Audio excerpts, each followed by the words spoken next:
This podcast is supported by the original organic bedding and bath brand, Koyuchi. Koyuchi has spent 35 years pioneering quality organic textiles, long before the word organic became, trendy. But words matter to Koyuchi. Words like craftsmanship, longevity, and wellness. So what does the word wellness mean to Koyuchi? It means that all of our products are absolutely free from harsh chemicals and dangerous toxins that can seep into your skin. It means effortless style that looks as good as it feels with naturally breathable, pre-washed organic cotton. And what does all of that mean to you? Well, it means that you can sleep well in Koyuchi's crisp, cool, luxuriously soft sheets that are ethically made and made with you in mind. Live well, sleep well with Koyuchi. And now during our Memorial Day sale event, you can enjoy 20% off organic cotton sheets, towels, and everything else at Koyuchi.com. That's Koyuchi.com for 20% off from now until May 25th. Koyuchi.com.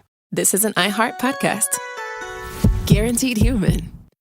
It's an Olympics you'll never forget. Prime time in Milan. The moments. Chloe Kim with the gold medal flex. The stars. Ilya Malinin. Out of this world. The spectacle from beautiful northern Italy with very special guests every night of the Olympics. Experience the world's biggest show. Prime time in Milan. Tonight, 8/7 Central on NBC and Peacock. Why have I asked my electrician I found on Angie.com to bury my pet hamster Nibbles in our yard for me? Because I was so moved by how carefully he buried my electrical wires, I knew I could trust him to bury my sweet Nibbles after his untimely end. Nibbles, gone too soon. May he scurry in peace. Hey, sorry about your pet, but I just wire stuff.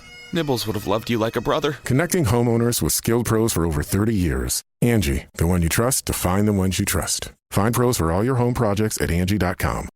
The big game commercials are basically must-see TV. This year, Elf Cosmetics went all out with an absurdly funny telenovela called Melissa. It stars Melissa McCarthy, Nicholas Gonzalez, Itati Cantoral, and Elf Glow Reviver Lip Oil. The Elf Glow Reviver Lip Oil is an ultra-glossy tinted lip oil that nourishes, hydrates, and enhances your lips' natural color. Watch the full episode of their new Elf novela on soyunbaño.com. Well, the holidays have come and gone once again, but if you've forgotten to get that special someone in your life a gift, well, Mint Mobile is extending their holiday offer of half off unlimited wireless. So here's the idea. You get it now, you call it an early present for next year. What do you have to lose? Give it a try at mintmobile.com/switch. Limited time 50% off regular price for new customers. Upfront payment required. $45 for 3 months, $90 for 6 months, or $180 for 12-month plan. Taxes and fees extra. Speeds may slow after 50 gigabytes per month when network is busy. See terms. How do you make chicken nuggets like 7,000% better? Short answer, you let Taco Bell make them. Long answer, start with all white meat chicken nuggets. Bread them in crunchy tortilla chips and serve them with Hidden Valley Diablo Ranch. Yep, that's Hidden Valley Ranch mixed with Taco Bell Diablo sauce. It's exactly what it sounds like, and somehow even better. Simple math, spicy results. Crispy chicken nuggets from Taco Bell. A brand new classic. At participating U.S. Taco Bell locations for a limited time only, while supplies last. The system is not working well. I don't really think it's the fault of the ACA, which is what Republicans say. It's the fault of not fixing our healthcare system.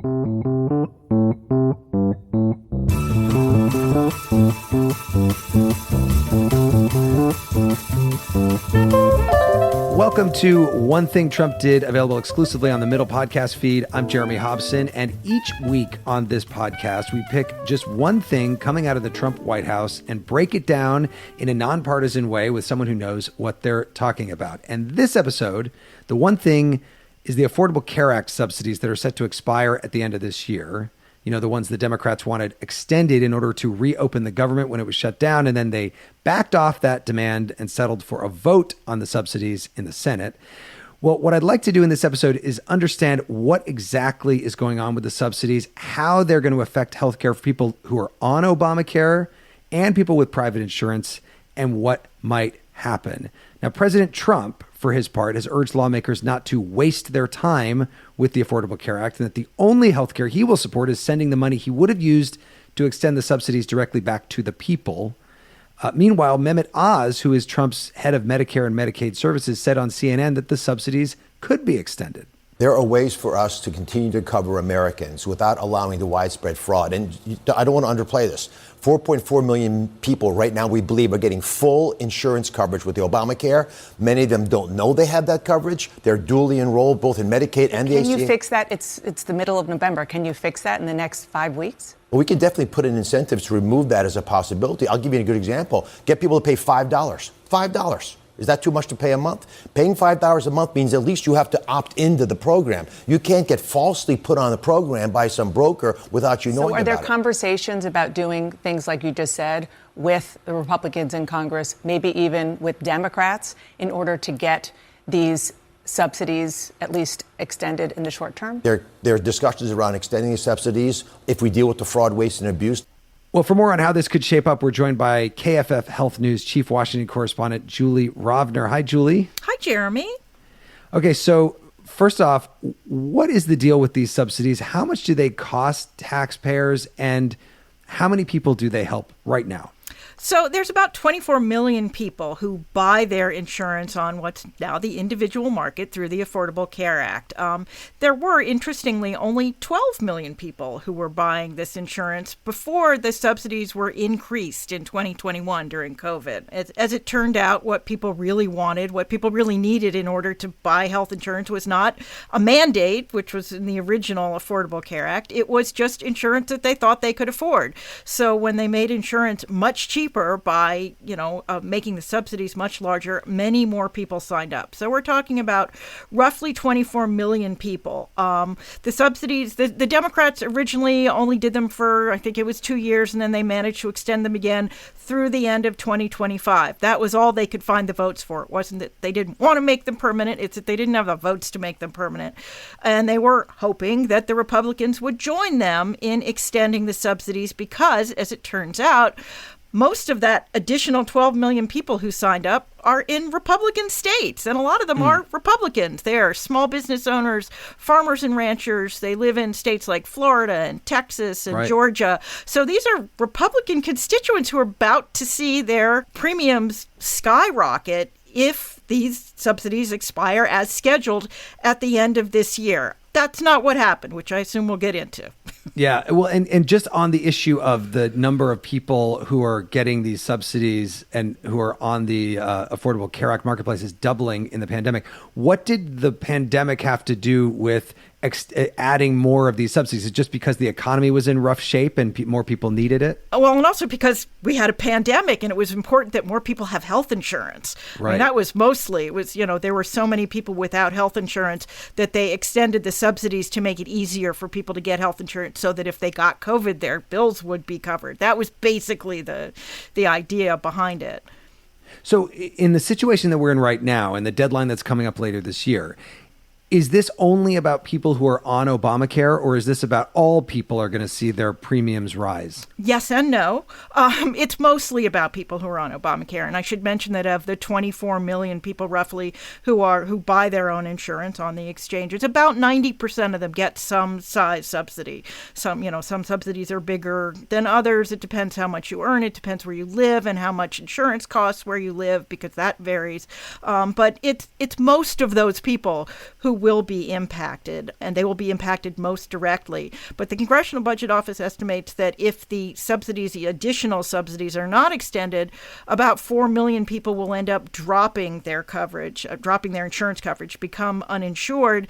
Those people will eventually get health care. They'll eventually need and get health care, and somebody will have to pay for it. So if they're not poor enough to end up on Medicaid and not old enough to end up on Medicare, it's probably going to get loaded onto other people's health insurance premiums. Either that or we're going to see providers close. So eventually, when there's a large number of people without insurance, people with insurance end up paying the bill one way or the other. Right. I mean, you're not allowed to refuse somebody at the emergency room. But by the way, what emergency lands them in the emergency room could be a lot cheaper if they actually went to the doctor regularly in advance of that and dealt with the things that needed to be dealt with earlier on. How much would it cost if Congress just came in and said, we're going to extend the subsidies? So it's about $35 billion a year to extend these additional subsidies, or $350 billion over 10 years. Although it doesn't seem to be... We should note, by the way, that is less than what Elon Musk is worth right now. It is. $350 billion. Yeah, I think he's 450 and on his way to $1 trillion. So just to put that in perspective. It's also way less than the Republicans cut taxes back in the summer. So it's not, compared to sort of other things, it's actually not all that much money. But as I was about to say, Republicans seem to now be using this to launch another full-scale attack on the Affordable Care Act. It's not about the money. They say they would like to take the money and give it to people, to individuals, rather than give it to insurance companies in the form of subsidies for insurance. Let's talk about that for a second. This is what President Trump says he wants to do, give the money to people directly. How would that work? Well, there are already things called health savings accounts and flexible spending accounts. There are already ways for people to get money. They get it either tax-free on the front end or tax-free on the back end, or both in some cases. So these are, tax-sheltered accounts that you can use to pay for medical expenses. Now, in most cases, they are in addition to insurance. In fact, you're not allowed to use this money to pay insurance premiums. You're allowed to use it to pay things like deductibles and co-payments and co-insurance, and for things that aren't covered or that you don't have insurance for, like eyeglasses and dental care. Those are fairly typical ways that people use these accounts. They also use them if they have what's called catastrophic insurance, so insurance with very high deductibles. They can use it to meet their deductible. The problem is, if you just give people a couple of $1,000s, which is essentially what would happen here, and they don't have insurance to back it up, or they have insurance that has many $1,000 deductible, there's going to be a big gap if they need health care. I fell and broke my wrist earlier this summer. I needed fairly simple outpatient surgery. It cost $30,000. Right. I'm really glad I have insurance. I had to pay a good chunk of it myself, but a couple of $1,000s is not going to help somebody who has an accident or is diagnosed with a chronic or serious disease. So what about that point? And this is something that some Republicans have brought up, is the costs of these things are so high, and how are we ever going to push down the costs of medical care if nobody really sees the price tag, because the government is subsidizing and the insurance companies are driving up the costs? And is there an argument there, and is there a solution if that's what your problem with it is? There is an argument there, but fixing it is, you're not going to fix it by saying individuals, you go out and negotiate, lying on your gurney in the emergency room.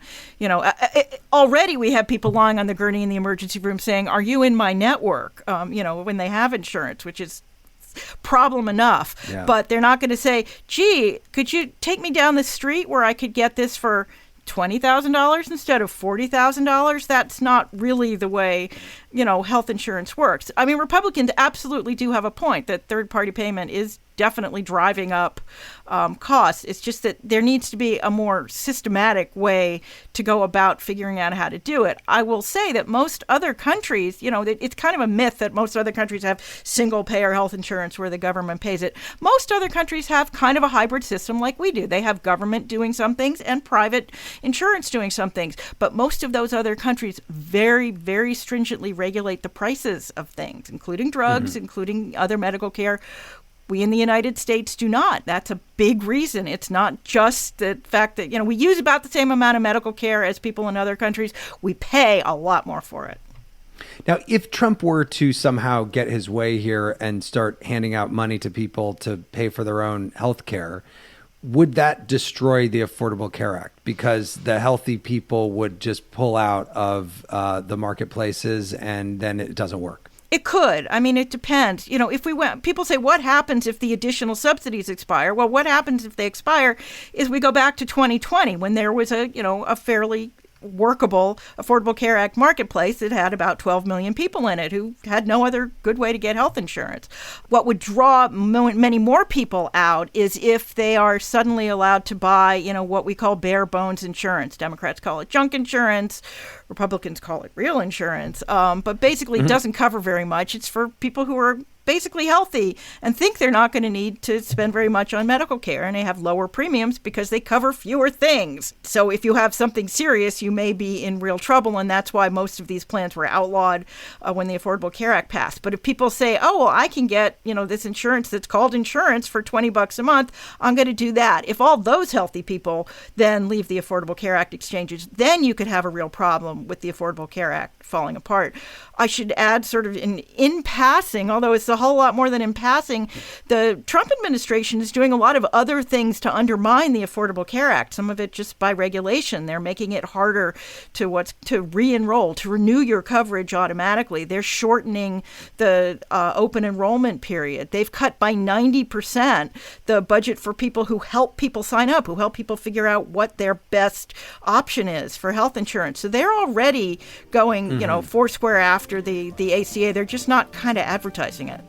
Well, and they're not giving us any plan to replace it yet after all these many years. And we're going to talk about that in a moment. And what are some of the options on the table? One thing Trump did with KFF Health News Chief Washington Correspondent Julie Rovner. We'll be right back.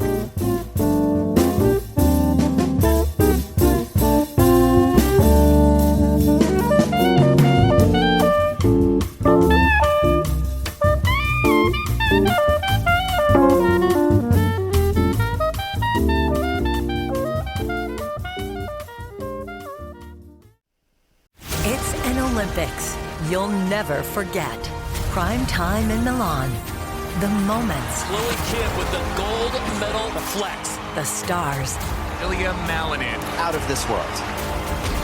The spectacle. From beautiful northern Italy. With very special guests. Every night of the Olympics. Experience the world's biggest show. Prime time in Milan. Tonight, 8/7 Central on NBC and Peacock.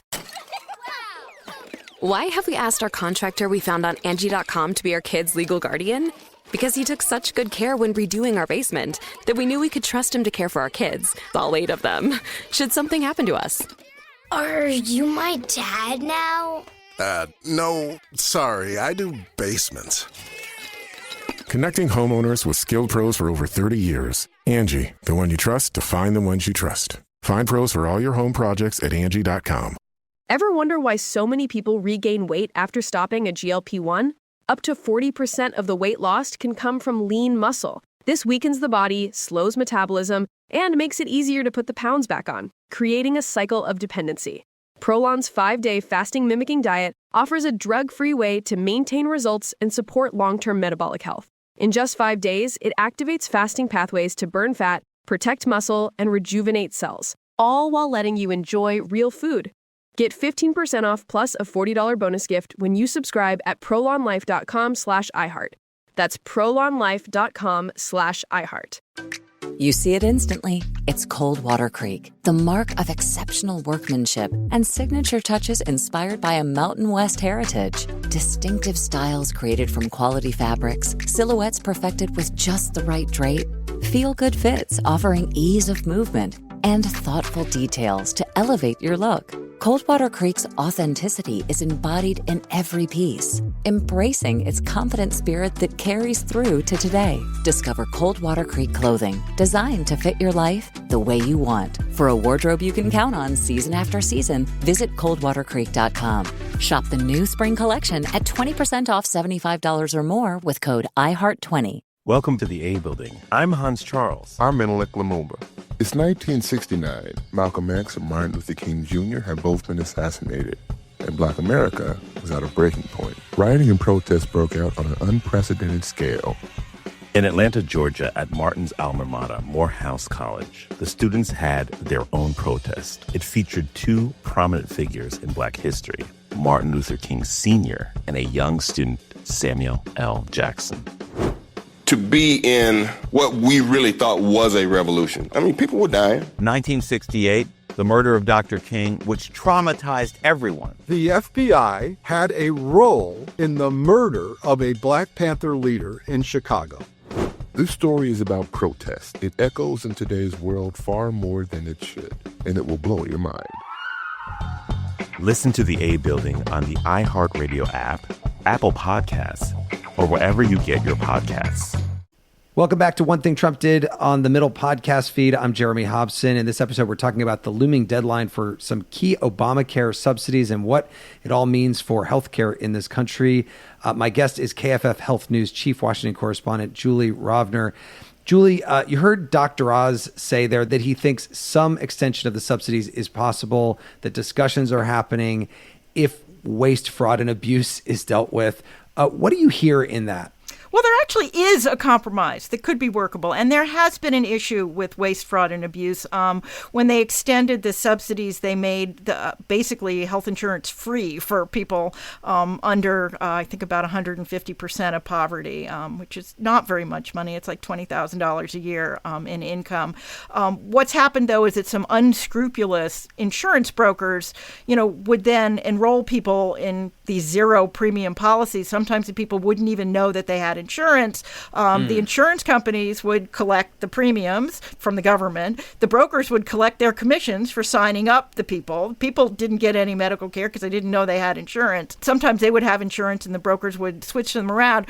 One of the proposed solutions to that is charging a de minimis premium for those people at the lower end of the income spectrum, maybe $5 or $10 a month. That way they would know they have insurance. The Democrats have no problem with that. They would be happy to do that. The other thing that the expanded subsidies did was there had been a cap that you could only get subsidies if you were up to 400% of poverty. It's a little over $100,000 a year for a family of four. And then if you were just slightly over that, you got nothing. If these subsidies expire, they'll go back to getting nothing, which is why some people will see, dramatic increases in their premiums. But there's been talk of don't let people, with unlimited income collect these subsidies, although you only do collect the subsidy if the premium is more than 10% of your income. So obviously the Bill Gateses of the world are not going to be able to get subsidies. But if there's a concern that it goes too high up the income scale, Democrats have said that they would be willing to cap it just at something higher than 400% of poverty. So that is a potential compromise. But right now,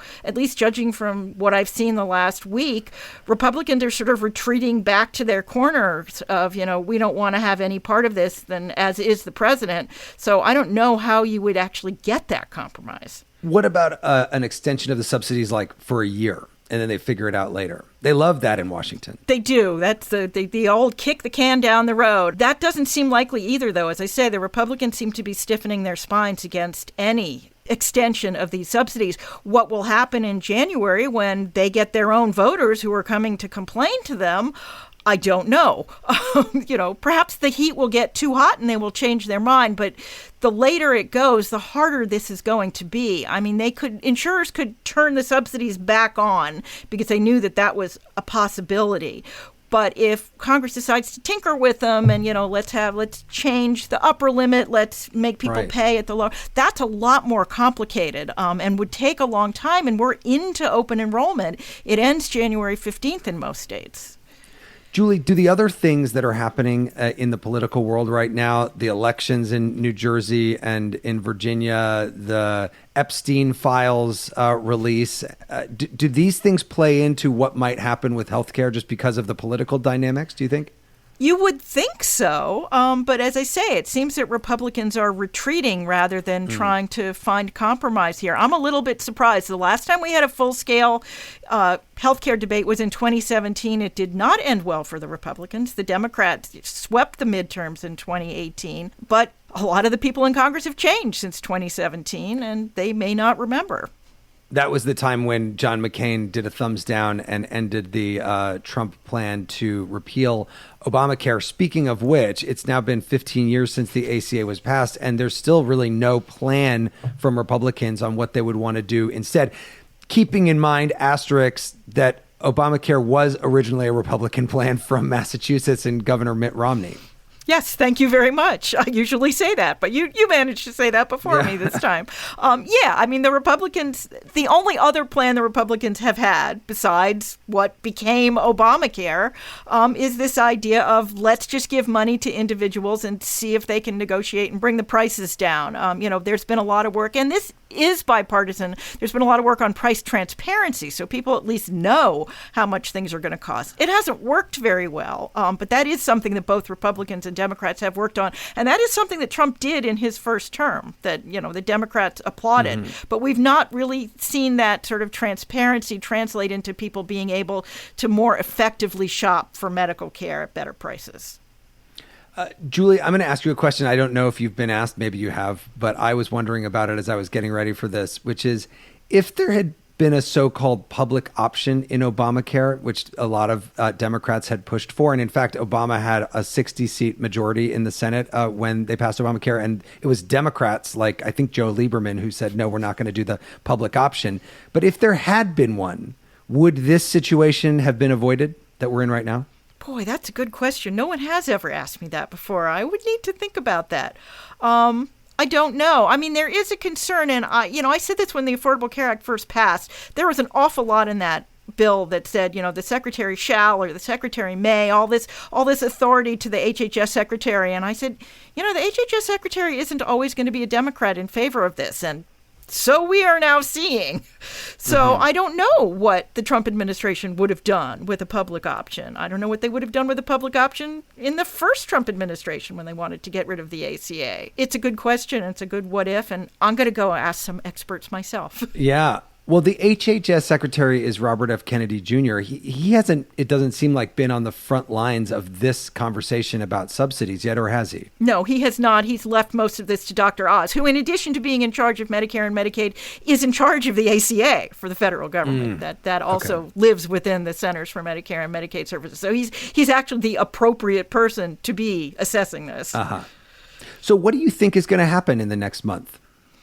I do not know. I didn't know how the shutdown was going to end. The only thing I'm fairly confident of is that we are well into yet another round of debating healthcare reform, which I think is a good thing. I think everybody, Republicans and Democrats and consumers and people who are healthcare professionals, agree that the system is not working well. I don't really think it's the fault of the ACA, which is what Republicans say. It's the fault of not fixing our healthcare system, not having the votes in Congress of the administration to really do anything, transformative that would fix it. And things have continued to get worse. And it's a good thing that we have the debate, but I have no idea where we're going to end up.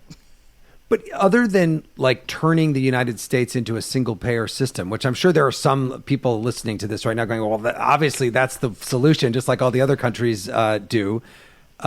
Is there another transformational thing that could happen to our healthcare system that would fix this? As I said, it's not single payer or nothing. It's not single payer or what we have now. We could fix what we have now with a private insurance system, with government involvement also. What we are lacking that other countries have is price regulation. And it's, Lena Khan at the Federal Trade Commission was kind of working around that a little bit during the Biden administration, and she was sort of summarily sent on her way when Trump took back over. But it's going to take people looking at prices and how the system is structured and how the system is regulated. States have a lot of power, both over the insurance industry and over the healthcare industry, which also makes things a little bit more difficult than some, smaller countries have it. But that's not to say that it couldn't be fixed without going to a single payer system.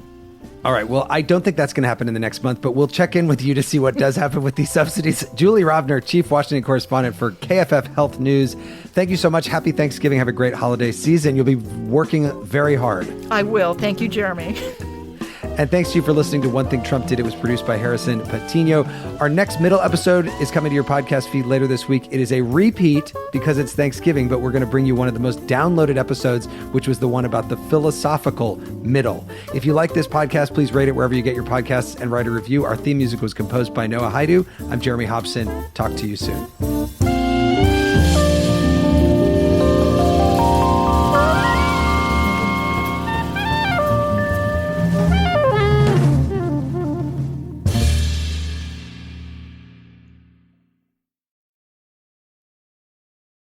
It never happens at a good time.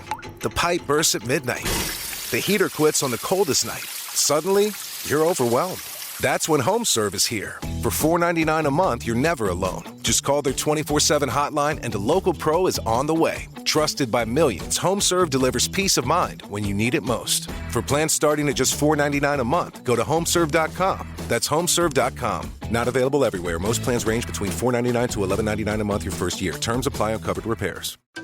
You see it instantly. It's Cold Water Creek, the mark of exceptional workmanship and signature touches inspired by a Mountain West heritage. Distinctive styles created from quality fabrics, silhouettes perfected with just the right drape, feel-good fits offering ease of movement, and thoughtful details to elevate your look. Coldwater Creek's authenticity is embodied in every piece, embracing its confident spirit that carries through to today. Discover Coldwater Creek clothing, designed to fit your life the way you want. For a wardrobe you can count on season after season, visit coldwatercreek.com. Shop the new spring collection at 20% off $75 or more with code IHEART20. Over the last couple years, didn't we learn that the folding chair was invented by Black people because of what happened in Alabama? The Montgomery Brawl. This Black History Month, the podcast Selective Ignorance with Mandy B unpacks Black history and culture with comedy, clarity, and conversations that shake the status quo. The Crown Act in New York was signed in July of 2019, and that is a bill that was passed to prohibit discrimination based on hairstyles associated with race. To hear this and more, listen to Selective Ignorance with Mandy B from the Black Effect Podcast Network on the iHeartRadio app, Apple Podcasts, or wherever you get your podcasts. 1969. Malcolm and Martin are gone. America is in crisis. And at Morehouse College, the students make their move. These students, including a young Samuel L. Jackson, locked up the members of the Board of Trustees, including Martin Luther King Sr. It's the true story of protest and rebellion in Black American history that you'll never forget. I'm Hans Charles. I'm Menelik Lumumba. Listen to The A Building on the iHeartRadio app, Apple Podcasts, or wherever you get your podcasts. This is Ryder Strong, and I have a new podcast called The Red Weather. In 1995, my neighbor, Anna Trainer, disappeared from the commune. It was nature and trees and praying and drugs. So no, I am not your guru. And back then, I lied to everybody. They have had this case for 30 years. I'm going back to my hometown to uncover the truth. Listen to The Red Weather on the iHeartRadio app, Apple Podcasts, or wherever you get your podcasts. This is an iHeart podcast. Guaranteed Human.